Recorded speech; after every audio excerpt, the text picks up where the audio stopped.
let's rank some SEC quarterbacks. So I played around with this in Dallas a little bit last week, and it's kind of shocking how good the quarterbacks can be this year. I mean, no other conference comes even close, right? Like the Big Ten has Dylan Gabriel. Who else do they have in there that we think is great? Is Gabriel kind of it? Yeah. I mean, Gabriel's the elite one. I mean, Gabriel's the one that we were talking about, like Heisman odds. I still don't view Gabriel as a guy to me that is capable of. I'm not talking working his way NFL. to We're the first talking round. college football Heisman. We're talking college football Heisman. Like Dylan is the guy. Saying, but that's the only one in the Big Ten. The Big 12 has Shadur. I like Garrett Green from WVU. I'm sure I'm missing maybe one other guy in the Big 12. Oh, Noah Fafita would be in the Big 12. So it's three pretty good ones there. The ACC. Is there anybody to write home about there? I don't really think so. I don't see any major Heisman contenders. I mean, you got Cam Ward, Miami. I mean, that's a guy that could be a true legit Heisman caliber quarterback. And if Miami gets going, it's going to be because of him. So I would say Cam Ward. Oh, and Cam Rising in the Big 12 as well. 12, hell yeah. But again, though, think about all those names we just said, all the different conferences, and then think about Carson Beck, Quinn Ewers, Jackson Dart, Jalen Milroe. And that's not even getting into Brady Cook, Connor Wegman, Iam Aliava, Nuss, Graham Mertz, your guy. No, pump the brakes here. You've named a couple that you could say there's a lot of schools that think that their quarterbacks have a lot of potential, but have not shown it yet. Like Nico is a potential guy that we think is really good, but like we don't know yet. Connor's had some really good moments, but we don't really know. Like I don't want to throw those guys. I agree with you that the depth and the top tier guys are significantly better than every other conference. Like the 4 guys, 5 guys that maybe you named, like hell yeah, put them up against, those 5 guys are better than any 5 guys you can combine from other conferences together. But when you start getting into some of the other ones, I'm like, all right, let's the Nussmeyers, the Nikos, like those guys, the Wegmans, let's give them at least a half a season before we start saying that, like, okay, the SEC's elite because of the middle tier. Well, we can rank all the conference quarterbacks in other shows. But yes, there's not a bigger Big 5 than Beck, Ewers, Dart, Milroe, Cook. No. Again, there's as many Heisman odds in that grouping as there is in all the other conferences combined. How would you rank him? I got Beck 1. Beck 100%. I personally, and how are you ranking these? Let's be clear, because we've had this discussion when it comes to national quarterback conversation. Are we saying, who do I want to be my QB?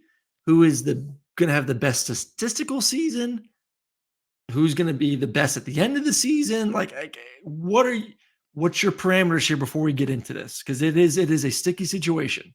No, I think it's just kind of like almost like it's almost like a Heisman deal. It's like it's not a super codified mix. It's a mixture of stats and wins and everything else. I think Jackson Dart to me is more likely to win the Heisman than Carson Beck is. I think Jalen Milroe is more likely to win the Heisman than Carson Beck is. I don't think so. I don't think that's true. I don't think that's true at all. I think I would have Jackson Dart number 2 in my list, right behind Carson Beck.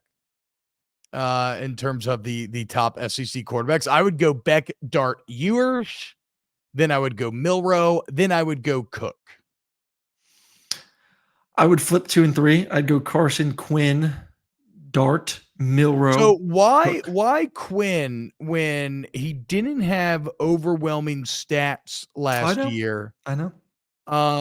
In the biggest moments, he was all right. I mean, he was really good in Tuscaloosa. He was really, but it seems like that's everything that every Texas fan is hanging their hat on is just like Tuscaloosa.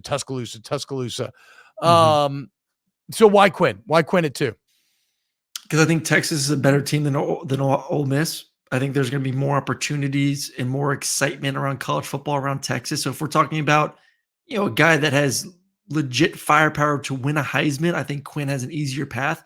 More people are going to be watching. What does Texas do in the first year in the SEC? And if Quinn has a good year, if he gets to mid 30s, so I know last year, that's a significant jump. What was he, like low 20 touchdowns last year, mid 20s? Yeah. Yeah. He's good enough with the roster, with what they did in the offseason. They return all five guys in the offensive line. It's going to be a really good offensive line. He has a chance to get to 30 plus touchdowns, being Texas, being a team that could go 10-2 to possibly 11-1. All eyes on you kind of thing. And if he does that, then he'll be in the conversation. I think that while Ole Miss with their schedule has a chance to be 10-2, 11-1, how many people are going to be turning into Ole Miss games this year, especially with their schedule? Okay. I think more eyes will be on Texas. Fair. And I think if Quinn rises to the challenge, I think he's way more than capable of rising to that challenge, I think people are going to be like, damn, did you see what Quinn Ewers did Texas year one? A lot more eyeballs on him. Okay, so we're pretty solidified then on our top 5. Yeah. And then it gets pretty interesting because you have a mixture of relatively proven guys, like I would say Wigman and Mertz, maybe even Blake Shapen if you wanted to. And then you have the potential guys. You got Nuss, you got Iamaliava. I would put Nuss above Wigman. You would put Nuss above Wigman on this list? I would put Nuss above Wigman. Yep. Where would you put Iamaliava? Nico's a tough one because Nico is more talented than the 3 guys in front of him. He's more talented than Brady Cook. He's more talented than Nuss. He's more talented than Connor Wegman. It's just, we think he's going to be great, and he's in an offense that should be great. He has a really good offensive line. He's got good receivers. Like, Nico's in a really good position to have success this year. Like, I think you know how what I view Tennessee as this year. So like, I'll roll the dice a little bit. I'll put him at 7. I like that at 7. So you like Nuss 6, Nico 7. Yep. And then does Jackson Arnold as a potential guy coming to play anywhere here? I mean, so Akini Obi in the chat saying, why is Arnold so low? Way too low. To be clear, I have a question mark by Arnold because I don't know what to make of him. I don't know exactly where he should fall. Didn't have a great bowl game. Lost his entire offensive line. Very difficult schedule. I mean, I can't come on the show and say, oh, I believe Oklahoma is a 6-6, 7-5 football team, and then put Jackson Arnold in the top 10. I think it's going to be a rough year for them. I think it's going to be a rough year for the Sooners. So I have him outside the top 10. Okay. So Jackson Arnold outside the top 10. I'd so put him at 11. Like I'd flip him with Shapen. Well, real quick, are you going Wigman 8 for the podcast yes. listeners? You're Wigman 8, Graham Mertz 9. Yes. Okay. Not a lot of faith in your boy, considering how much you talked about. No, I was thinking, do I flip Connor and Graham? Yeah, I know. That's what I'm saying. What do you want to do? Let's keep Connor at 8, Graham at 9. Chad seems to think that Peyton Thorne is too high at 10. Mm-mm. I'm almost tempted. The thing is, though, Hugh Freeze in year 2 is going to get good quarterback play, especially with the way better weapons. So I like Thorne at 10. How do we feel about Blake Shapen? What about, well, actually, I got a couple questions. Brock Vandegrift as well. There's a lot of smoke coming out that Vandegrift's looking really strong in Kentucky. Now, you know me. I am a certified Kentucky hater. I think that they are kind of constantly head patted and giving credit for doing very all right things.